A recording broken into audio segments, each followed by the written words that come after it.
Сәлем достар, менің каналыма қош келдіңіздер. Бүгін сіздермен осындай банафи пай пирогын дайындайтын боламыз. Дәменді өте керемет, шаймен ішкенге таптырмас пирог бұл. Міндетті түрде жасап көріңіздер, сіздерге ұнайтынына сенімдімін. Видеоның соңына дейін қарап, каналыма жазылып, лайк басуды ұмытпаңыздар.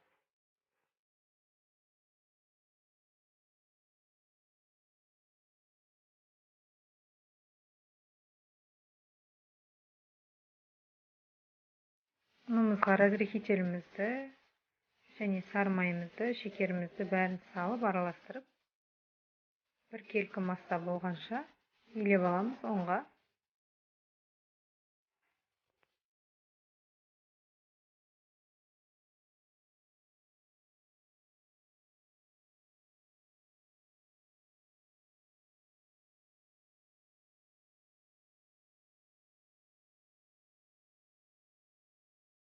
Міне біздің қамырымыз дайын. Осындай жұмсақ емес, қатты емес, орташада. Енді осыны жайып аламыз. Қолдың көмегімен жайып жатырмын.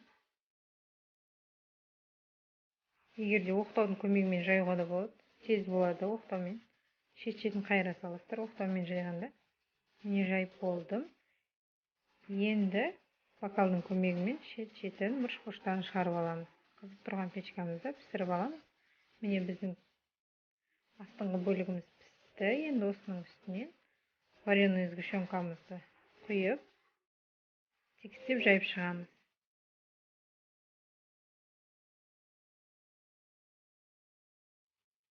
Формамыздың диаметрі 22 сантиметр. Бананымызды шетінен осылай қойып шыға береміз. Биіктігі аса қатты биік болмайды жанының. Кішкене биік болды, өзі қамырына қарай көресіздер ғой. Енді осының үстінен кремімізді жағып шығамыз. Осылай мешоктың көмегімен крем, менде сливки мен сахарный пудраны миксерлеп алдым.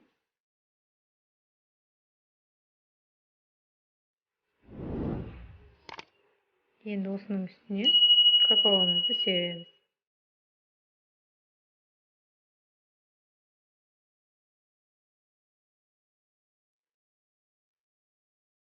Міне біздің пирогымыз.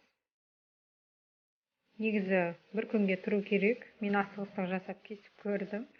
Сонда да дәмі өте керемет. Bir күн тұрса вообще несі қоржымызға сіңіп жұмсарады.